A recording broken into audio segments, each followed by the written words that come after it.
여러분들께 질문 하나 드릴게요. 여러분 질문 하나 드리겠습니다. 우리가 지금 오늘 현재 9시 25분인데 지금 드리고 있는 우리 고등부 예배는 예배가 맞나요, 여러분? 고등부 예배는 예배가 맞나요? 아니에요? 왜 예배가 아닐까요? 그러면 금요일 밤에 우리가 금요 기도회를 드리는데 왜 그것을 금요 예배가 아니라 금요 기도회라고 얘기를 할까요? 우리끼리 모여서 찬양하고 말씀 나누고 기도하는 것들은 우리가 예배라고 다 부르잖아요. 근데 그것들도 과연 우리가 예배라고 부르고 있는 것이 맞는지, 그러면은 우리가 지금 드리고 있는 이 고등부 예배는 예배가 가지고 있는, 예배가 가져야 할 그런 어떤 필수 조건들을 다 갖추고 있는지, 오늘은 이 예배에 대한 정확한 개념을 가지는 것에서부터 여러분들과 함께 나누려고 합니다. 선생님 PPT 좀 넘겨주실래요? 한 장만 더 넘겨주세요. 네, 감사합니다. 주보를 한번 살펴보세요, 여러분. 주보를 한번 살펴보시면은 뒤쪽에 한번 보세요. 뒤쪽에 한번 보시면은 공지사항, 주보 뒤쪽 공지사항을 보시면은 제일 위에 사랑하는 고등부 여러분, 고등부 예배가 끝나고 친구들과 함께 가족과 함께 공예배에 참석합시다라고 제가 이야기했습니다. 공예배에 참석합시다라고 제가 적어놨는데, 여기서 말하는 우리 공예배는 혹시 언제 드리는 건지 아세요? 공예배? 예, 그렇죠. 이거 저희 고등예배 끝나고 이제 본당에서, 바로 한층의 본당에서 담임 목사님께서 인도하시는 것을 공예배라고 이야기를 합니다. 그런데 여러분, 이 예배가요, 예배라고 불려지려면은 예배의 필수적인 조건이 몇 가지가 있습니다. 예배의 필수적인 조건이 몇 가지가 있는데 어떤 거냐면요, 일단은 공예배 모든 회중이 참석을 해야 됩니다. 이 공예배라는 것은요, 모든 회중이 참석을 할 수 있어야 됩니다. 서월교회 성도라면 모든 회중이 참석을 할 수 있는 게 이 예배의 첫 번째 조건이고요.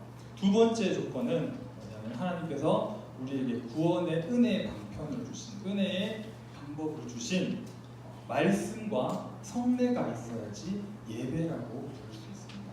말씀은요, 제가 지금 여러분들에게 전하는 설교 말씀, 그리고 공독하는 성경 말씀이 있겠죠. 그리고 성례가 뭐죠, 여러분? 성례가 뭐죠? 성찬과 세례. 네, 맞습니다. 성례는 성찬과 세례입니다. 네, 이게 있어야지 예배, 공예배라고 얘기할 수가 있고요. 세 번째는 직분자가 그 예배를 인도해야 됩니다. 이러한 조건을 갖추지 못한다면요, 예배라고 부르기보다는 집회 또는 어떤 경건회라고 부르는 게 맞을지도 몰라요. 그러면 전도사님, 이런 질문을 할 수가 있죠. 주일학교에서 드리는 영유아부부터 청년부까지 드리는 예배는 그러면 예배가 아닌가요? 라고 하면서 우리 지민이가 저한테 물어볼 수가 있습니다. 네. 예배가 아닌가요? 그럼 영유아부, 유치부, 유년부, 초등부, 중등부, 고등부, 청년부에 드리는 예배는 예배가 아닙니까? 라고 이야기를 물어볼 수가 있죠. 혹시 여러분, 우리 고등부 예배 때 고등부가 아닌 사람이 혹시 들어와서 예배를 드리나요? 지금? 고등부 쪽이 아닌 사람이 예배를 드리고 있는, 혹시 옆에 있다면은 저한테 얘기 좀 해주세요. 예배를, 고등부 예배는 지금 보면 옆에 보시면은 고등부원들만 있죠. 그러면 아까 예배 첫 번째 조건이 뭐였죠? 모든 회중이 참석. 어떻게 보면은 모든 회중이 참석하는 것이 예배라고 얘기하는데, 고등부 예배는 고등부원밖에 안 드립니다. 권사님이나 다른 장로님이 지금 안 계시죠. 그럼 과연 이것들을 예배라고 부를 수가 있을까요? 두 번째, 말씀과 성례가 예배에 있어야 되는데요. 설교는 있죠. 제가 여러분들께 지금 말씀드리고 아까 읽은 설교 말씀은 있는데 성례를 우리가 행하고 있나요? 고등부에서 세례랑 성찬, 제가 여러분들께 앞으로 불러내서 세례를 드린 적 있나요? 없죠. 그리고 제가 여러분들과 함께 빵과 포도주를 여러분들과 같이 나눠 먹으면서 성찬을 한 적이 있나요? 한 번도 없죠. 네, 한 번도 없을 겁니다. 그렇게 따지면 여러분, 우리 고등부 예배는 예배가 맞나요? 조금 더 정확하게 얘기하면 고등부 예배는 공예배라고 이야기할 수가 있나요? 아닙니다. 고등부 예배는 예배가 조금 더 극단적으로 얘기하면 고등부 예배는 예배가 아닙니다. 그럼 여러분 주일날 와서 여러분들이 고등부 예배만 드리고 집에 가잖아요. 그러면 여러분 예배를 드리고 주일 예배를 드린 건가요? 주일을 거룩하게 주일 성수를 지켰다고 이야기를 할 수가 있나요? 고등부 예배는 예배가 아니라면서요, 전사님. 그럼 여러분 2018년에 한 번도 주일에 예배를 드리지 않은 친구도 있겠네요. 그렇죠? 이게 예배를 우리가 전사님 여러분들 이야기한 이유는 우리 교회가 가지고 있는 어떤 이 개혁주의 장로교회 안에서 예배가 무엇인지 우리가 먼저 바르게 알아야지 우리가 거기에 참여하는 의미가 있기 때문에 여러분들과 이런 것을 나누고 있는 겁니다. 사실 고등부 예배라고 이야기하기보다는 고등부 경건회라고 이야기하는 게 사실은 더 맞는 표현이라는 거죠. 예배라고 부를 수 있는 것은요, 이따가 우리가 본당에서 드리는 그 담임 목사님이 인도하시는 그 예배를 우리는 공예배, 예배라고 정확하게 이야기를 할 수 있다는 거죠. 전사님, 예배를 너무 깐깐하게 따지시는 거 아닙니까? 하나님께 드려지면 다 예배잖아요. 너무 이것도 없고 온회 중에 참석 안 하고 성례가 없다고 해서 예배 아닌가요? 이렇게 따지는 게 너무 깐깐한 게 아닌가요? 라고 이야기할 수 있는데 사랑하는 고등부 여러분, 예배는요 우리의 욕구를 충족시켜주는 게 예배가 아닙니다. 우리가 만족하려고 드리는 게 예배가 아니고요, 예배는 하나님을 만족시키고 하나님께 기쁘시게 하기 위해서 드리는 예배이기 때문에 온전히 하나님께 그 의도랑 그 관점에 맞춰줘야 된다는 거죠. 예배 때는 뭔가 우리가 바꾸려고 우리의 욕망을 최대한 누그러뜨리고 우리에게 맞추는 것이 아니라 하나님께 맞추고 하나님께 드려줘야 된다는 거죠. 그렇기 때문에 여러분 예배가 무엇인지 여러분들과 같이 나누려고 하는 겁니다. 그럼 전사님, 고등부 경고원에는 왜 드려요? 지금 고등부 우리 경고원에는 왜 드립니까? 우리가 그 공예배에 예배에 잘 참석하기 위해서, 예배라는 것도 여러분 마음대로 드리는 게 아니에요. 예배라는 것도 훈련이 필요합니다. 찬송을 부르고 말씀을 읽고 기도하고 설교를 들을 그런 준비가 필요한데 그냥 갑자기 참석하라고 하면 어떻게 예배 드리는지도 모르잖아요. 그렇기 때문에 영유아부부터 우리가 그 공예배, 예배에 참석하기 위해서 어릴 때부터 교육을 계속 시키는 거예요. 청년부까지 계속. 그렇게 해서 우리는 어떻게 보면은 이 고등부 경건에는요, 공예배 참석하기 위해서 여러분들이 훈련받고 교육을 받는 그런 시간이라는 거죠. 그래서 여러분들께 하나 당부드리고 싶은 것은 고등부 경건에만 드리고 집에 바로 가지 마시고 이따가 있을 공예배, 2부 예배도 좀 참석할 수 있는 고등부가 되었으면 좋겠습니다. 여러분들이 이 예배를 드리지 않았다고 그래 이제까지 그렇게 했던 시간들을 여러분들에게 제가 정죄하는 것이 아니라 앞으로도 여러분들이 바른 신앙생활을 하려면, 바른 예배를 드리려면 먼저 우리가 바르게 아는 것이 중요하기 때문에 말씀을 드리는 거고, 오늘부터라도 고등부 예배 마치고 시간 되는 친구들은 또 전사님 말씀에 대한 친구들은 꼭 공예배를 같이 드려주셨으면 좋겠습니다. 주일날 학원 1시간 중요합니다. 고3 친구들은 더욱더 지금 많이 마음이 초조할 텐데 주일날 학원 1시간, 사실 1시간보다 훨씬 더 여러분들 인생에서, 여러분 신앙에서 훨씬 더 값진 시간인 것을 여러분들이 꼭 아시고 참석해 주셨으면 좋겠고요. 그리고 처음에는 힘들 수도 있어요. 처음에는 담임 목사님의 말씀이나 이런 것들이 좀 힘들고 딱딱해 보일 수도 있지만 여러분들께서 들으려고 노력하고, 그리고 모르는 것은 언제든지 부모님께 그리고 저한테 물어보면은 또 거기에 대해서 같이 우리가 나눌 수 있는 그런 시간이 될 수 있으니까 여러분들께서 꼭 참석을 해 주셨으면 좋겠습니다. 그리고 우리 고3 친구들도 이제 청년부 올라가면은 청년부 예배만 드리지 마시고 공예배도 참석하셔서 바른 예배를 드릴 수 있는 고등부가 되었으면 좋겠습니다. 그리고 예배 개념을 조금 더 살펴볼게요. 예배에 대해서 개념을 조금 더 살펴보면은 두 번째 조건이 뭐였죠? 두 번째 조건이 말씀과 성례였습니다. 성례는 아까 세례랑 성찬이라고 이야기를 했죠. 그래서 다음 주에 우리가 성찬식에 또 들어가기 때문에 성찬식에 어떻게 또 바르게 참여할 것인지 그것에 대해서 여러분들 같이 나눠보려고 합니다. 오늘 본문 말씀 다시 한번 읽어볼까요? 요한복음 6장 53절에서 57절까지 다시 한번 읽어보겠습니다. 제가 한 절 읽고 여러분들 한 절 읽고 57절까지만 다시 한번 읽어볼게요. 시작. 예수께서 이르시되 내가 진실로 진실로 너희에게 이르노니 인자의 살을 먹지 아니하고 인자의 피를 마시지 아니하면 너희 속에 생명이 없느니라.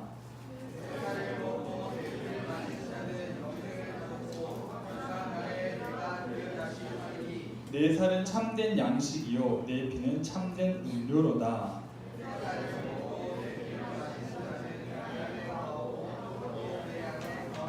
살아계신 아버지께서 나를 보내심에 내가 아버지로 말미암아 사는 것 같이 나를 먹는 그 사람도 나로 말미암아 살리라. 아멘.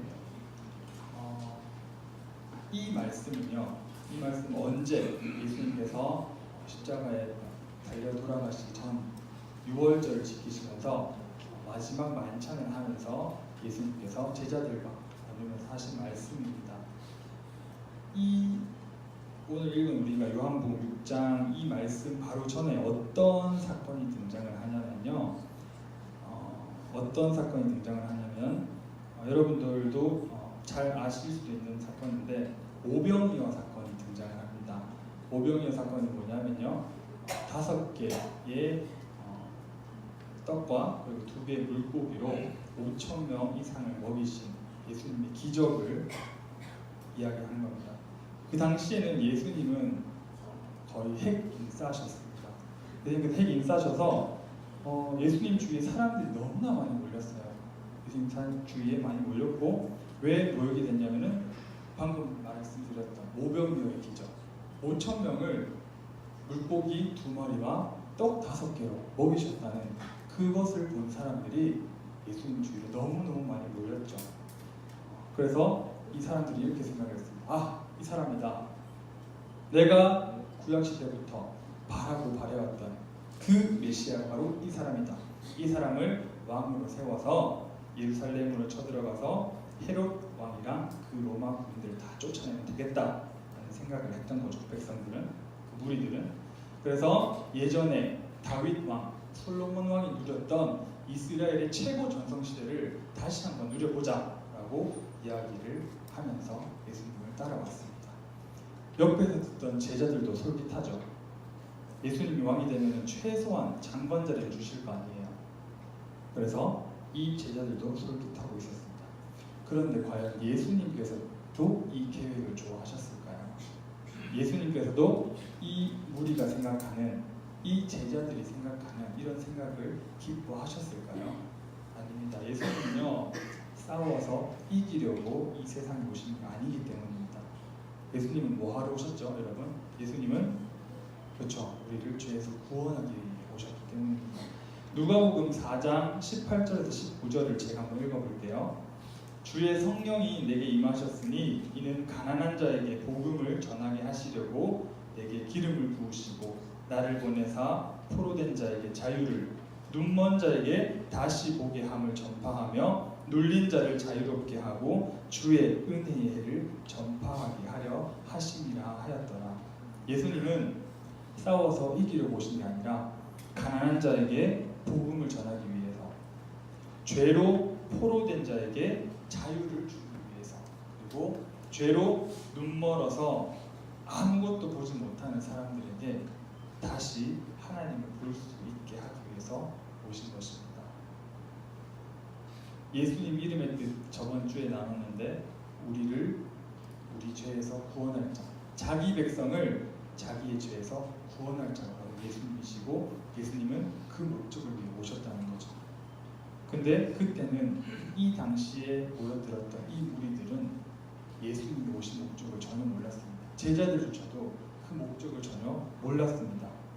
그래서 요한복음 6장 26절에서 27절에 보면요, 너희가 나를 찾는 것은 이 기적을 본 것 때문이 아니라 떡을 먹고 배불렀기 때문에 너희가 나한테 모였던 거다. 너희는 썩을 양식을 위해서 일하지 말고 썩을 양식을 구하기 위해서 이렇게 모이지 말고 영원한 생명을 주는 양식을 위해서 일하라라고 이렇게 예수님께서 말씀하십니다. 그리고 이 영원한 생명을 주는 양식이 바로 뭐냐? 나 자신, 예수님, 그리고 예수님께서 가르치는 말씀이 바로 그 생명의 양식이다라고 이야기하십니다. 요한복음 6장 35절에요. 나는 생명의 떡이니 내게 오는 자는 결코 줄이지 아니할 터이요 나를 믿는 자는 영원히 목마르지 아니하리라 라고 말씀하십니다. 나의 욕구를 채워줄, 사람들의 욕구를 채워줄 어떤 썩을 것들을 구하는 것이 아니라 오늘 설교 제목 말씀처럼 참된 양식, 참된 음료, 영원한 생명을 주는 생명의 떡을 하나님께서, 예수님께서는 구하라고 이야기를 하십니다. 예수님께서는 우리들의 생명의 떡이 되시고 우리를 위해, 우리의 죄를 위해 죽으시고 다시 부활하신 예수님을 알고 믿고 기념하라고 이야기를 하시는 거죠. 그래서 우리가 다음 주에 드리는 성찬식은 이 예수님, 십자가에서 달려 돌아가시고 부활하신 예수님을 기념하기 위해서, 그리고 그 감사함을 성도들과 같이 나누기 위해서 이 성찬식을 예수님께서는 기념하라고 이야기를 하시는 겁니다. 여러분 주보 한번 보시면요, 주보 앞에 제가 사진을 이렇게 올려놨어요. 주보 사진 올렸는데 작년이 아니다, 이번 연도에 3월달에 성찬식을 행했을 때 그 사진인데요. 이렇게 보면 담임 목사님 사진도 있고 우리 지수랑 그 수민이가 한 장 걸치는 그런 장면도 있고, 우리 현서가 또 이렇게 탁 멋있게 마시는 이런 장면도 있는데 안 물어보고 주상권을 치면서 죄송한데, 여러분들 이 것들을 우리가 이렇게 사진을 찍어서 나누는 이유 중에 하나도 우리가 성찬식을 할 때 어떤 식으로 어떤 마음을 임해야 되는지, 그리고 방법들을 여러분들과 같이 조금 더 나눠볼게요. 이 성찬과 세례는요, 성찬과 세례는 우리 이 지상에 있는 교회가, 우리 교회가 반드시 지켜야 할 중요한 예식입니다. 세례를 비유로 들면은 하나님의 자녀로 다시 출생하는 것, 거듭나는 것, 이렇게 이야기를 할 수 있고요. 성찬은 하나님의 자녀들이 예수님과 함께 먹고 마시는 식사라고 이야기를 할 수 있습니다. 우리가 태어나는 건 한 번이잖아요, 그렇죠? 이 세상에 태어나는 건 한 번인 것처럼 세례도 여러분들의 신앙생활 중에서 딱 한 번만 받습니다. 근데 성찬은 여러분들이죠. 왜 그러냐면요, 성찬은 예수님과 함께하는 식사기 때문입니다. 우리가 매일매일 식사를 하는 것처럼 성찬은 예수님과 함께 반복해서 우리가 이제 식사를 하는 거죠. 그러면 우리가 아까 제가 말씀드렸던 예배의 필수 요소인 이 성찬에 대해서 제대로 알아야 되는데, 예전에는 성찬에 대해서 잘못된 오해들을 많이 하고 있었습니다. 성찬에 대해서 잘못된 오해들을 많이 하고 있었는데, 대표적으로 어떤 성찬의 오해가 있냐면요, 화채설이라고 있습니다.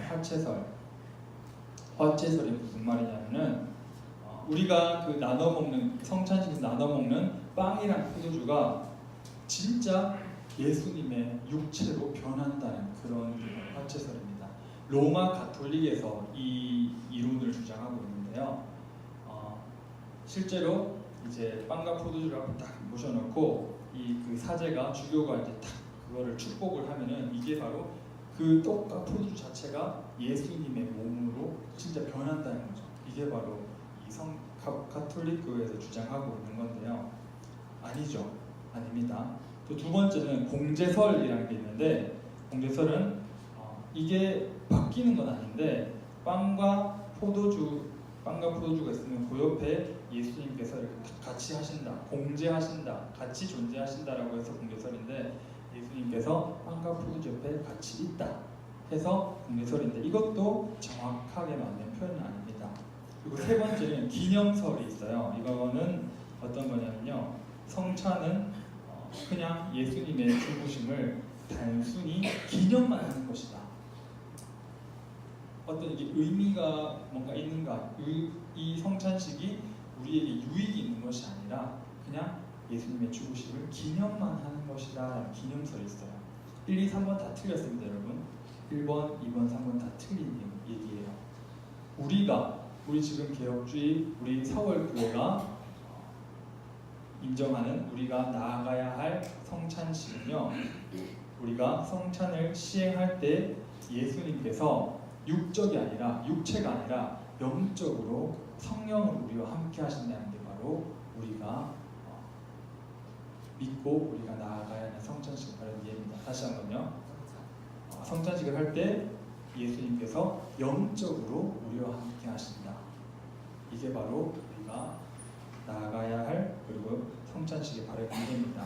빵과 포도주가 실제로 그리스도의 몸이 되는 것이 아니라 그렇다고 또 아무런 유익 없이 기념만 하고 넘어가는 것이 아니라 성찬은 실제로 우리 그리스도인들에게 유익을 주고 그리고 예수님께서 영적으로 우리와 함께 하신다. 이 의미가 가장 강한 것이 이 의미가 바로 예수님께서 정해주신 성찬의 바른 의미라는 거죠.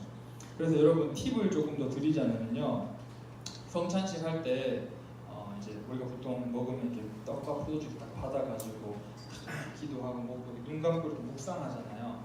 이것도 좋아요. 이 말씀을 들으면서 이 떡과 포도주를 먹고 이렇게 묵상하는 것도 좋은데 이 성찬은요, 예수님께서 기념하라고 얘기하시고 성도들과 같이 나누라고 하신 것이기 때문에 내일 다음 주에 있을 성찬식에는 떡이랑 포도주를 먹고 그리고 주위 사람들이 먹는 그런 장면을 여러분들 눈을 떠서 그 장면을 눈으로 보면서 생생하게 예수님의 복음이 이 예수님의 죽으심과 예수님의 이 부활을 기념하는 이 성찬 예식이 정말 우리 성도들이 교제를 통해서 잘 이루어지고 있구나, 정말 이 안에서 예수님께서 임재를 하는구나를 눈을 뜨고 살펴보시기 바랍니다. 네, 그게 성찬식에서 핵인사가 될 수 있는 방법입니다. 성찬과 세례의 효력은요, 떡과 포도주 자체의 힘이 아닙니다. 떡과 포도주 자체에 이 성찬의 어떤 효력이 있는 것이 아니라, 그리고 그것을 나눠드리는 목사님과 장로님들에게 이 성찬과 세례의 효력이 있는 것이 아니라 바로 예수 그리스도께서 성령 하나님으로 우리와 함께 하신다는 것에 이 성찬식의 가장 중요한 이해를 할 수가 있을 것입니다. 성찬의 의미를 한 번 더 정리해 드릴게요. 제가 방금 말씀드렸던 성찬의 의미를 한 번 더 정리를 해 드리면은, 첫째, 성찬은 예수님의 십자가를 기억하게 해줍니다. 죽음만 기억하는 게 아니에요. 죽음과 부활까지 기억하게 해주시는 게 바로 우리 성찬의 바른 의미고요. 두 번째는 성찬은 하나님 보좌 우편에 앉아 계신 예수님과의 같이 식사하는 공동 식사입니다. 우리 사도신경 외울 때 이렇게 외우잖아요. 하늘에 오르사 전능하신 하나님 우편에 앉아 계셨다가 라고 얘기하죠. 예수님께서는 실제로 하나님께 보좌 우편에 앉아 계십니다. 그리고 살아계신 예수님께서 우리를 성령님을 통하여서 우리와 함께하는 그 자리, 그 식사 자리가 바로 성찬이라는 것을 여러분들께서 꼭 기억을 해주셨으면 좋겠습니다. 셋째는 우리가 이 성찬식을 하면서 예수님께서 다시 오실 것을 기대하고 소망하는 게 바로 성찬의 바른 의미입니다. 이 세 가지 의미를 여러분들께서 잘 기억을 하셔서 다음 주에 있을 성찬식에 조금 더 바르게 임할 수 있고, 또 그 의미를 바르게 알고 바르게 성찬식을 드릴 수 있는 모두가 되었으면 좋겠습니다. 말씀을 정리하겠습니다. 우리가 성찬식을 행할 때 어떤 카스테라랑 포도주 먹는 그런 것들로 여러분들께서 치부하지 마시고, 우리가 말씀으로 듣는 이런 복음, 그리고 이런 어떤 말씀들을 우리가 눈으로 볼 수 있는 게 바로 성찬식이에요. 설교는 여러분 귀로 듣잖아요, 그렇죠? 근데 눈으로 보는 게 바로 성찬식입니다. 복음을 귀로 듣는 건 설교, 눈으로 보는 건 성찬. 그래서 여러분들 꼭 기억을 하시고 여러분들의 믿음을 더욱더 강화시켜주고 더욱더 믿음을 성장시켜 주시려는 하나님의 은혜가 이 성찬식이라는 것을 기억하고, 예수님의 십자가와 이 죽음의 부활을 통한 사랑에 감사하고 다시 오실 예수님을 기뻐서 기대하고 소망하는 모든 모가 되기를 예수님의 이름으로 간절히 소망합니다. 다 같이 찬양 한 곡 부를까요? 보혈